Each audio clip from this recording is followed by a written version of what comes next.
It's the last podcast of the year. Hi everyone, I'm Ying Ying and welcome back to the Noodle Kid Sitting podcast. So yeah, it's the last podcast of the year. I wanted to probably post this on Christmas Day. Question mark? Yeah, it should be Christmas when you're watching this. Merry Christmas. And if you don't celebrate it, hopefully you have a good day and hopefully you enjoy this little video to keep you company. I know it can be a hard time for some people, so hopefully I can be here for you for like a short 20 minutes. So, yeah, I'm just gonna do a regular knitting podcast where I talk about my whips, my finished objects, my acquisition. Let's just get into it. A lot of the stuff that I talk about is gonna overlap with stuff that I talk about on my vlogs.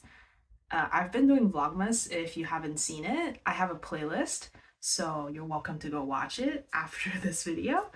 It's snowing like this outside. The forecast says that it's going to stop in the afternoon, so hopefully it does. Let's start with finished objects. I have one right here in my hand. I finished a Nomad hood in this deep burgundy merlot color. I made this for a friend, and I'm currently finishing another one, which I'm going to talk about in the whip section. So this is a pattern by Paula Strict, Susanne Muller, and I've had this pattern for a really long time, and I've made this pattern over and over again. It's actually my most made pattern. It's the only balaclava pattern that I have, so it has like an opening in the front and it has a short neck, and it is half fisherman's rib overall. The yarn that I use is Drops Extra Fine Merino. I don't remember what the color is, the number, but it's this burgundy merlot color. Yeah, nothing too special to say about it except the fact that I made several mistakes on specifically one side, and the other side looks pretty good. Honestly, I'm glad that I made the mistakes on like the deeper yarn one because it's less obvious. I have another one that I'm making for my friend. The other one is a lighter color, which we're going to talk about in the whips, and I have made zero mistake, knock on wood, to date.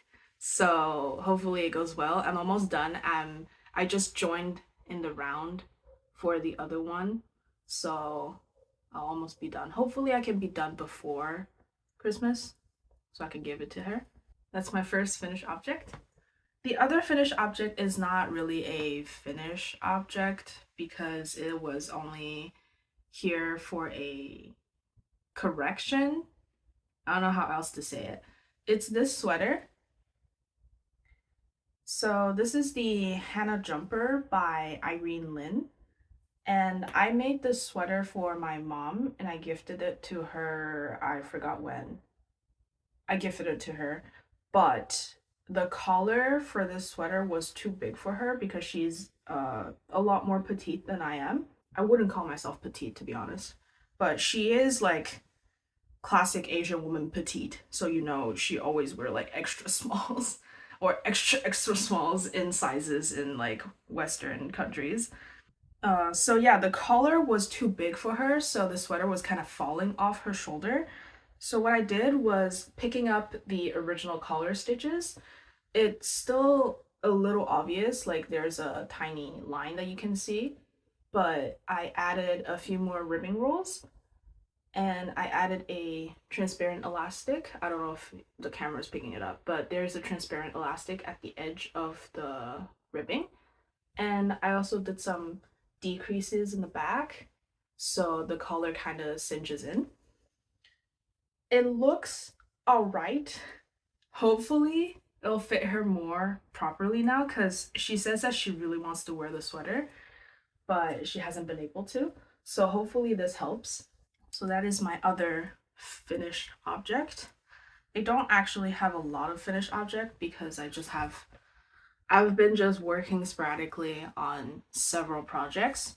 Also, yesterday I fixed some of my knittings that I wanted to fix. So you can check out vlog. I think it's gonna be episode 9, and it should be out by the time you see this podcast. So I fixed my alley sweater, which previously I already fixed the sleeve length. When I first finished the sweater, the sleeve was too long and the body was too short. So at some point, I picked the sweater up. Like how you would do an afterthought heel, I inserted needles on one row and another row of the sweater, leaving one row in the middle. I cut one stitch in the middle and just pulled that row out, so both of the section is separate now. Then I took out the extra length in the sleeves that I don't want between the decreases, because when you're doing a sleeve that is like tapered like this, you have decreases every like, I don't know, some pattern do 7, some pattern do 10. So depend on the pattern. I took out the amount of rows that's between the increases, between the decreases, so I wouldn't have any stitches discrepancy. Then I grafted the section together, and after blocking, I can't really tell where that happened. Okay, I can tell here because the decreases are kind of touching here, but other than that, in the front, I can't really tell that I've done that. So for the body that was too short, I just reverse mechanismed it. What I did, you can see this section right here is a different color compared to the other section of the sweater. And that's because I haven't washed this yet after I've done the correction. So the top and the bottom is like the blocked and used fabric of what this yarn is supposed to look like. And this is the section that's freshly knitted. So I did the same thing, put one needle at the top, one needle at the bottom, like circular needle, going through all the stitches, leaving one row in the middle. So I snipped one stitch and I took out the row that's connecting the top and the bottom. Then I started with the stitches from the top section, like the shoulder to mid body section, and I knitted this section, which is about like 1.5 inches or so. Then after I'm done, I just grafted the bottom to the new section that I knitted.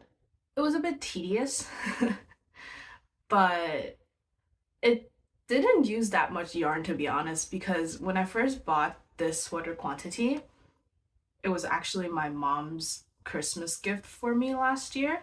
When I first bought the sweater quantity, I got 4 skeins of the beige color, which is Holiday Eggnog from Camp Fiber Yarns, and 1 skein of the Sugar Plum Glow, which is the purple color. And by the way, Laura from Camp Fiber Yarn dyed up a few more sock skein of these 2 colors, so if you want them, they're still available in the shop. But after I finish the sweater, I still have 1 of each of the color, which is surprising. I forgot to mention that I actually purchased another skein of the Sugar Plum Glow because I didn't know if I was gonna have enough for the contrast color, but turned out I didn't even tap into the second skein. I didn't even finish the first skein, that's the thing. But what I was saying was, I still had 1 skein of each of the color left after I finished the sweater, which is kind of surprising for me, but I guess not. I always overestimate the amount of yarn that I need, which is good, I guess, but then I have a lot of like odd skein left over or like odd quantity left over, and the color doesn't match up, so I don't know what to do with them. I could make a sweater. No, I could make a blanket, but who knows? They're just kind of sitting in my stash. Also, let me know if you want to see like a organize my stash kind of video, or like just me talking about my stash video if you're interested in that. I never really want to do it because I don't want to be like showing off like yarn that I have. So I don't know. If you want to see it, let me know in the comments. Anyway, yeah, I lost my train of thought. I was talking about this sweater and that I fixed it, and yeah, I don't remember anything I was talking about. Let's move on to whips. So for the whips, I'm not sure if I've showed this already, but I definitely talked about the yarn. I think either I had too little to show and it didn't look like anything, or it was just like I was just talking about my plan for the yarn. But it's my Ingrid sweater from PetiteKnit. So in what year was it? 2021? When this sweater first came out, it was like the peak of the you know what. And everybody was making this sweater. It was trending on Instagram. Every other post was basically an Ingrid sweater. Anybody who knits basically made an Ingrid sweater. And I got influenced and I bought the pattern, but I never had the yarn for it because I always gravitate towards variegated yarn and more colorful yarn that are less suitable for a heavily textured pattern like the Ingrid sweater. So recently I got some yarn from Stash Lounge Black Friday sale. This is Essence of Autumn in the color Terracotta in their Prairie Sport DK weight. And it's this beautiful red orange, like burnt orange color, a tonal, more like a variegated tonal. It still has like lighter and deeper of the color, but I think it works well enough for the effects of the sweater. I joined for body and I'm just supposed to knit in the pattern that's in, well, the cable pattern that's in the pattern. I already made a mistake.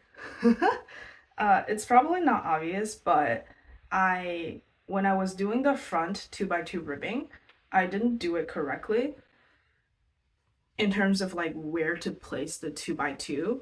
And I don't want to give too much away because this is a paid for pattern, but I hope that it's not too obvious when there's more 2x2 ribbing at the bottom. Like, I hope that it's not like not aligned.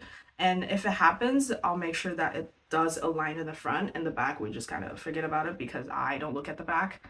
So I'm not the one bothered by it. But yeah, that is the Ingrid sweater. I haven't been working a lot on it because as I anticipated, the seed stitch, it's not seed stitch. The double moss stitch part is a very big deterrent for me because I do not like the motion of ribbing. And I do notice that when I'm doing ribbing type pattern, it hurts my arm more than just plain stockinette or other kind of patterns. So on top of wanting to finish my friend's Nomad hood, I've been kind of avoiding the double moss stitch, which is the next section that I need to do. And it's like the whole body circumference, so it's gonna be really long. Hopefully I can get through it, and my goal is to finish this sweater before the end of winter, so at least I can have a few wears out of it. And the other whip is the other Nomad hood I've been making. So like I said, this is the Nomad hood by Paula Strict, and this is how it's going. I have finished the whole hood part and I'm doing the neck part. So I need to make about like 8 centimeters of the neck, and now it's just fisherman's rib, half fisherman's rib stitch. Then we do the border and then we're done. So this is how it's going. The yarn is Drops Extra Fine Merino, and the colorway on the website is Latte, which is this nice cool tone neutral color, like a dark brown beige. I just think it's going really well and it looks cute.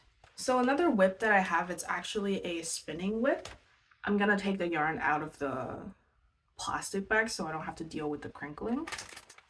So I've talked about the fiber of this yarn from in my last podcast, and it is the Stash Lounge. Don't remember what listing it was in, but it is from Stash Lounge, like their blend. The color is 50 Shades of Beige, and the yarn that I produced looks like this. It kind of looks like undyed yarn, but if you take a closer look, it does have light variation in the beige tone, which I find pretty. And I think it's gonna look gorgeous in a sweater. Like, it's the kind of yarn that doesn't look like much when it's in skein form, but it's definitely gonna look really cool when it's in a sweater form. Because in sweater, it's gonna show up like really subtle streaks throughout the whole sweater. Well, I hope that it does. It looks like it's going to. I am almost done the sweater quantities spin. I think I have about 70 grams ish of fiber to spin, and hopefully I have enough yardage for a sweater. The sweater that I'm planning to make is the Hay sweater by the Knit Pro Girl, and the contrast color that I want to use is this. Oh, I'm such a great podcaster. I still haven't gone to look at what this color's name is. Yeah, I don't remember. But this yarn is from Woolerton Estate Yarn. It is the Barbarella line. So it's a merino nylon blend and it's DK weight. So this color is a nice mid-tone, like medium tonal of a eucalyptus green. And I think it would look really nice with the beige. This is gonna be my first sweater where I don't use any kind of like speckle yarn to make a sweater. It's both tonal. So we'll see how it goes. But I think I'm gonna have enough for this because on the Hay sweater pattern, it's only one skein of like a 109 yard yarn. And for this, I have about 70 grams ish. Yeah, I hope that I have enough. If not, I guess I'm just gonna have to order another skein of this. But I think I'm gonna have enough. So that's the plan for this sweater quantity. It's gonna be my first time doing a color work circular yoke. I've only done one circular yoke, which is the Anchor sweater by PetiteKnit. And I've heard that you do the short rows like after you do the color work, so we'll see how that works. And yeah, I'll bring you along on the journey. Oh, yeah, I wanted to talk more about the spinning. So this is my second time spinning woolen spun, which is another type of way to hold so yeah, this is spun woolen, which for those who don't really know spinning terms, when you spin, you how do I say this? You pull the fiber, so you have fibers, right? You pull the fiber into like a spinning motion with a tool, and that makes yarn. So with the two types of way that you align the fiber that you have, woolen is the kind that the alignment of your fiber is not parallel to each other. So one of the most common type of fiber that you can get, like the way that it's treated, is a comb top. So the fiber that are in the comb top are combed and they're aligned parallel. So each strand of the fiber is like parallel to each other. And with a woolen spun, you hold it differently than how it comes in to make sure that you trap more air into the yarn that you make. When you're spinning the fiber like it comes in a comb top, like the fibers are parallel, you're compressing the fibers together and giving it a twist. So it's denser and it's sturdy. And that is called worsted spun. But when you're doing a woolen spun, which some people have tools at home that they can make their own roll lag, which is just lining the fiber together and then roll it and spinning from the tube instead of from the straight fibers. And what I did is spinning from the fold. So I took apart the comb top and it's just like a long strand of fiber. Then I take a tiny part out, I fold it into my hand and I spin from the corner, so spinning from the fold. And that would make sure that your yarn has more air in it. It'll make it lighter, more warm because there is air inside of the yarn, and it gives you more yardage because the yarn is lighter. So I was hoping to get more yardage with the 400 grams of fiber that I have to make a sweater quantity. Usually it shouldn't be a problem because with regular like commercially spun yarn, doesn't matter if it's indie dyed or commercially dyed, the yarn is very consistent. So the yardage that you get for 100 grams doesn't vary that much. But with hand spun, since I'm not consistent with my hand spinning, like even in this, you can see that some strand is slightly thicker and some strand is slightly thinner. Like granted, it's already a lot better than when I first started spinning, which was a disaster, but it's still not consistent enough for me to get consistent yardage throughout the gram that I have. I don't know if I'm making any sense. I know a lot of people who watch me either don't spin, don't knit, or don't do either of them, or they do both and they can understand, but I hope I'm making sense. So, hi Hades. Oh, come say hi. Since you have nothing to do. You wish everybody a Merry Christmas? Or you want to get into the closet? I think he wants to get into the closet. No, you can't get into the closet. I'm sorry, buddy. What I was saying was, I hope I have enough yarn for the sweater that I want to make. With the yardage, I think I will, but maybe I'll have to like finish the sleeve before I do the body kind of thing. Yeah, overall it's a pretty enjoyable spin. I've only really spun worsted, so I've spun woolen for the first time with another skein of yarn, but this is the first sweater quantity that I'm making, and I'm spinning it woolen and it feels kind of special. Also, I am plying my yarn with my drop spindle because the e-spinner that I have doesn't have a big enough bobbin capacity to take bigger skeins. Like the max that I can take is like 28 grams, and that's too tiny. And I don't want to end up with a bajillion mini skein for a sweater quantity, so that's why I'm plying with my drop spindle. So yeah, that's the spinning. Lastly, we're going to talk about the acquisition, but this is the usual corner of the Lichen and Lace sock train mystery yarn. So if you haven't received your yarn and you don't want to be spoiled, you have to skip to this timestamp. This is the final yarn of 2023, and it's called Festive Plaid. It is this variegation yarn of a Christmas green, Christmas red, and a blue. Oh, it kind of looks like Christmas lights, to be honest. It has a bit of white between like the colors too, so that's pretty cool. I was thinking about making like a plaid socks. I've already made a pair, but like the colors are just kind of bleh. But I think this with white would look really good. So that's it for the podcast. I hope you enjoyed the video. Let me know in the comments what you're making. If you're in the southern hemisphere, happy summer, I guess. I hope you enjoyed the video. Happy holidays for those who celebrate. And for those who don't, I hope that this video kept you company for a bit, and I still wish you a nice winter or summer. But thank you so much for watching, and I'll probably see you in a podcast format in 2024.